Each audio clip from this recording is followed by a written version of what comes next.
بالأدلة. ببساطة مع أو ضد إهانة المقدسات الإسلامية؟ هذا السؤال ورد على موقعنا باليومين الماضيين بشكل كتير كبير. في الوقت كلمة الحق تقال. ايه كلمة الحق؟ انه سلوان موميكا هو شاب عراقي، وسعيد ابو مصطفى شاب مصري. الاسلام مثل ملايين حول العالم ارتدوا عن الاسلام اول ما طلعوا برا ما يسمى بالوطن العربي، لقوا قوانين تحميهم، لقوا حالهم برا حكم الشريعة برا. سعيد ابو مصطفى نفس الامر بروسيا. طيب في عندنا نقطتين هنا. اول حاجه بتقول ان سعيد ابو ديفيد ده وان سلوان موميا الاثنين مرتدين. لا مش صحيح. اما سعيد ابو مصطفى فكان شيعي 12 عابد 12 اله. ده بص، ده كان صوفي عابد قبور، وبعد كده انتقل بقى 12، وبعد كده بقى مسيحي ارثوذكسي، وبعد كده بيقول ايه، بيشوف السبوبه رايحه فين ويشتغل عليها. فما تقوليش ده اصلا مرتد، ما تسموش في المسلمين اصلا، لان ده عبد من الاخر، عبد دولار. التانية ان اللي اسمه سلوان موميا ده يا فندم، سلوان موميا مسيحي سرياني، مسيحي سرياني. البنت بتهبد قال بتقول لك كان مرتد. لا ما كانش مرتد. النقطة التانية ما يسمى بالوطن العربي طلعوا لقوا قوانين تحميهم، لقوا حالهم برا حكم الشريعة برا. عرفتم قلة الأدب والسفالة التي هم عليها متخذة من إيه؟ ماجخراء على عقيدة زبالة، على عقيدة هراء. ماجخراء على عقيدة هراء الهراء، على عقيدة خراء. وكذلك زكريا بطرس. اصبر وهجيب لك الدليل في الحلقة دي. شفت العقيدة النجسة التي هم عليها؟ عقيدة بتقول لك إن في وسطنا محترمين، وأول ما يطلعوا بره يقل أدبهم مع الإسلام والمسلمين. تبقى دي عقيدة إيه؟ أليس عقيدة خبيثة؟ أليست عقيدة خبيثة؟ لا. وفي هنا تنبيه مهم يا مسلم، يا المضحوك عليك، يا المظن أن هؤلاء الناس فيهم خير، طبعا إلا من رحم الله. ما نقدرش ننكر إن في بعضهم محترم. وطبعا أنا ردي هنا في قناتي دي على قليل الأدب فقط. القليل الأدب والمتطاول على الإسلام والمتطاول على الرسول عليه الصلاة والسلام، هذا فقط ما أؤدبه وبلسانه أو بعقيدته هو. أما المحترم فليس له منا إلا الاحترام. ولا فضلا قلتها قبل كده، أي شخص محترم لا يسيء للإسلام من النصارى يا ريت ما يسمعنيش فعلا. أنا أقصد ما يسمعنيش لأني هوجعه. لكن أنا ردي على مين؟ على قليل الأدب على الإسلام كزكريا بطرس وأتباعه، ماجي خرام وأتباعها، وكذلك رشيد ووحيد وأتباعهم. المهم الشلة اللي بتهاجم الإسلام والرسول عليه الصلاة والسلام. ألا تجد أن من الخباثة وأوسخ الدياسة وأنها عقيدة زبالة إنك تكون في وسط قوم تبقى محترم معاهم، وأول ما تتخبى تقل أدبك على دينهم، وأول ما تسافر بره تقل أدبك على دينهم؟ يعني أنا أضرب لك مثال صغير. لو عندنا في السعودية مثلا سمحوا بحرق الكتاب المقدس، هل تعتقد إن في واحد هيعملها؟ لو في السعودية لو الحكومة سمحت مثلا بحرق الكتاب المقدس، هل تعتقد ان في مسلم واحد هيعملها؟ او هل يرى ان هذا اصلا من نصرة الاسلام في شيء؟ الاجابة لا. ليه؟ لان ديننا دين الاحترام والفطرة التمام التمام. اما عقيدة هؤلاء فعقيدة زبالة يا حمام. وده هو ده كلامي يا فندم. العقيدة نجسة باعتراف مين؟ باعتراف الاب صموئيل.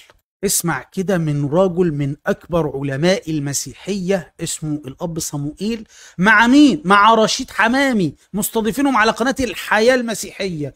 اسمع بيقول الأعمال الصالحة لا يمكن إن هي تكفر عن الذنوب. الأعمال الصالحة الأعمال الصالحة لا يمكن إن هي تكفر عن الذنوب. أولا لأن هي مش صالحة 100%، فأنا بعملها يمكن بتباهى بيها أو كبرياء أو حتى أريح ضميري، فهي مش صالحه. هي بان عليها صالحه لكن هي مش صالحه 100%.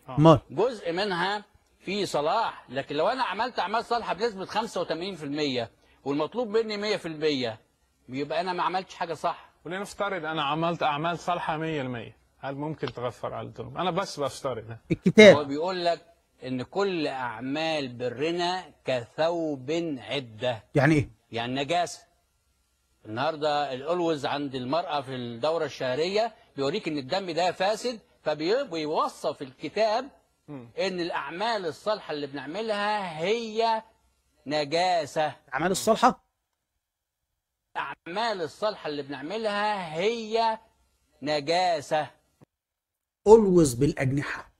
وصفه أكبر علماء أو من أكبر علماء المسيحية، وصف إن الأعمال الصالحة بتاعت ماجي خراء وزكريا بطرس ورشيد العبيط والمتطاولين على الإسلام أفضل أعمالهم نجاسة. ما هي أفضل الأعمال الصالحة في العقيدة؟ العقيدة. يبقى العقيدة إيه؟ نجاسة. في حاجة أنا ممكن تسمعها حالا، أسمعها منك، تقول كده بينك وبين نفسك حالا: محمد هو بيتكلم الآن عن دليل. أيوة يا فندم، جميع أعمال برنا كثوب عدة. عارف يعني إيه يا فندم؟ جميع أعمال برهم كثوب عدة، ده نص كتاب يا فندم. ألوز بالأجنحة. جميع قد صاروا كلهم كنجس. زكريا بطرس رشيد ماجي خراء كل المتطاولين على الإسلام الكتاب بيقول عليهم نجس. وكثوب عدة كل أعمال برنا. يعني إيه كثوب عدة؟ عارف الهدوم العدة اللي هم هدوم النجاسة، هدوم المرأة للدورة الشهرية. يبقى كل أعمال برهم بما فيهم التوحيد، بما فيهم العقيدة. إيه؟ ثوب عدة يا فندم. ألوز بالأجنحة. أنا اللي قلت، ده الكتاب اللي قال. ما تجيش أنت بعد كده تقول لي يا محمد يا نصيف أنت بتقول عقيدته. مش أنا اللي قلت، الكتاب بشرح المفسرين. قولي يا بنت الشياطين. سعيد أبو مصطفى نفس الأمر. بروسيا أول مرة مسك القرآن أهانه وشلفه بالنهر من فرحانة بنت الحرام. ثاني مرة عمل دبكة عليه وكب ويسكي عليه، ما شو عم يشرب بالضبط، ولكن من باب إهانة القرآن والله ومحمد. شفت فرحانة بنت الحرام ازاي؟ ليه؟ عشان خارج بره الشرق الأوسط، خرج الوجه الخبيث النجس لعقيدتهم. يا فندم المسلمين المستمعين ما تكونوش مغفلين، هؤلاء شياطين يتمنون زوال الإسلام والمسلمين، يتمنوا زوال الإسلام والمسلمين.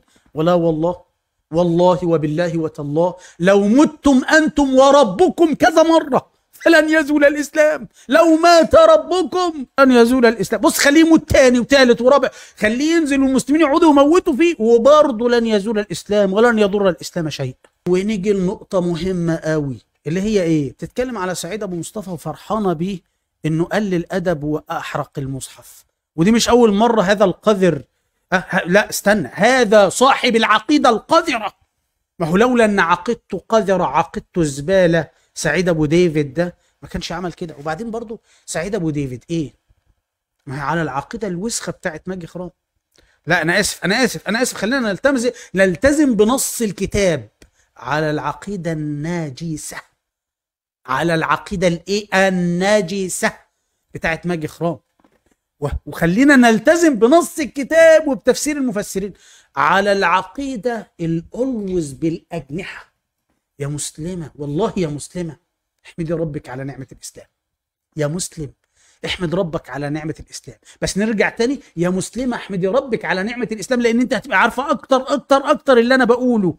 فعقيدة ماجي خراء وزكريا بطرس ورشيد ما هي إلا ثوب المرأة التي في الدورة. ما هو إلا always. ما هي إلا هذه العقيدة إلا ألوز بالأجنحة. يا خبر أبيض لما تكون العقيدة كده، الإله، مش إحنا متفقين إن الإله نفسه عندهم صار نجسا باعتراف الكتاب ولا إيه؟ طب نجيب المصدر ده بسرعة عشان إحنا قرأناه قبل كده، عشان هيخدم الحلقة بتاعتنا. النص في التثنية 21-23: فلا تبت جثته على الخشبة. مين ده يا فندم؟ بل تدفنه في ذلك اليوم لأن المعلق ملعون فلا تنجس أرضك. يبقى ملعون وبينجس الأرض. مين ده يا فندم؟ معلش أتكلم أنا. شرح الكتاب المقدس لأحد القديم قصة أنطونيوس فكري، سفر التثنية 21، ننزل لآخر عدد، آخر قطعة في التفسير هنلاقيه بيقول: المعلق ملعون فهو معلق بين السماء والأرض فهو مرفوض من كليهما فلا تنجس أرضك. إذا كان يجب دفن المصلوب. مين المصلوب؟ إله زكريا بطرس، إله ماجي خراء.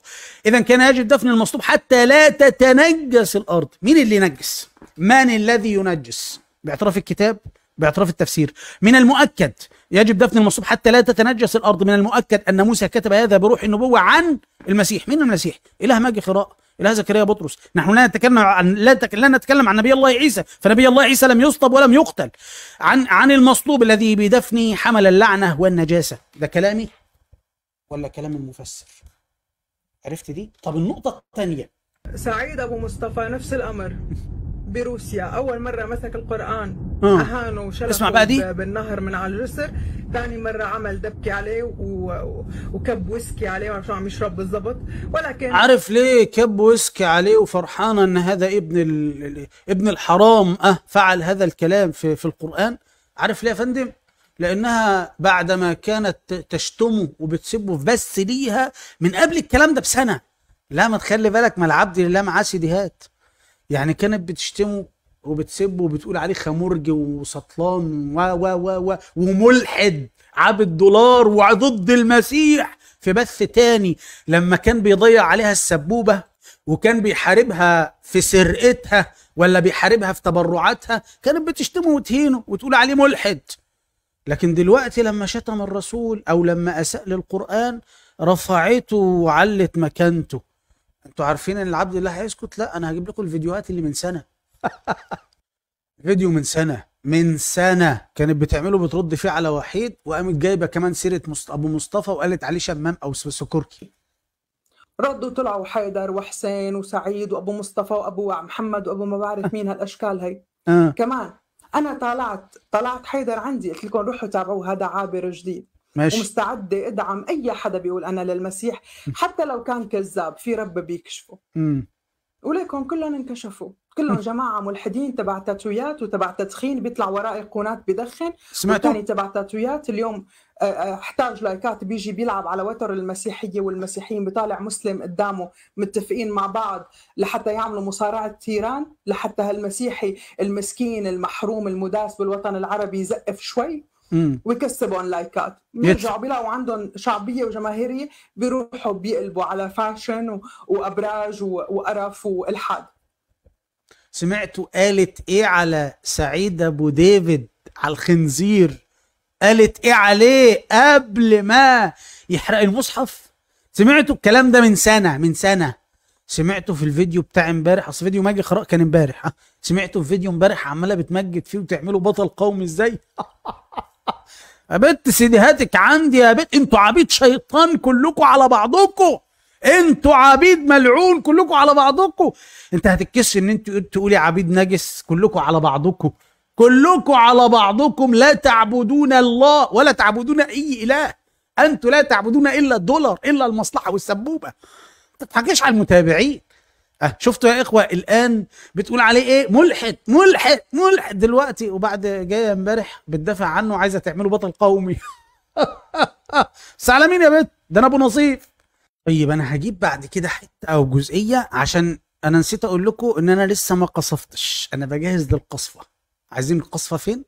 اسمعوا الجزئيه دي وهي فرحانه باهانه الاسلام، ثم بعد ذلك هنتكلم على قوه الرب بتاعها وازاي الماء وكب ويسكي عليه، ما شو عم يشرب بالضبط، ولكن من باب اهانه القران والله ومحمد. اصبري.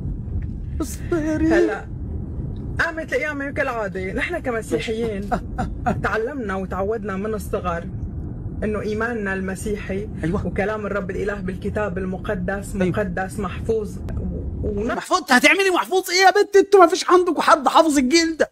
بتقول لك المحفوظ محفوظ، لا فتشني فتش يا آلة يا بنتي. انت ما فيش عندكم حد حافظ. انا ما بقولكش حافظ انجيل كذا ولا انجيل كذا ولا سفر كذا ولا نشيد انشاء.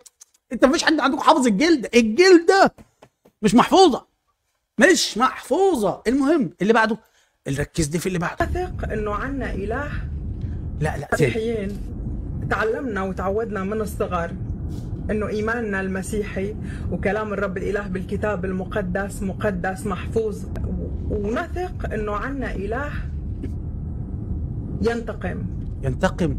وفعلا على مدار يا بنتي ينتقم مين؟ ده عاجز، ده مش كلامي. انت عارفه ربنا قادر على كل شيء. امين. طبعا قادر على كل شيء. قادر. ايه رايك بقى ان ربنا وقف عاجز؟ قادر على كل شيء. ايه رايك بقى ان ربنا وقف عاجز؟ ربكم وقف عاجز يا زيكو. قول لي ما اجي خرقت ارميه في الزباله. الاله الذي يقف عاجز ارموه في الزباله. قول لي ما اجي انا عارف والله في بعض الاخوه، انا عارف يقولوا انت اسلوبك شديد وكلامك شديد وكأنك بتصب عليهم المغلي من الحديد ومن الرصاص الشديد. وانا اللي بدأت؟ انت عمرك، خش القناة والصفحة، عمرك ما تلاقيني ابدأ حد فيهم محترم بأي إساءة أو أي لفظ خادش أو أي لفظ شديد. عمرك ما تلاقيني أتكلم عن شخص محترم فيهم بالطريقة دي أبدا، إلا قليل الأدب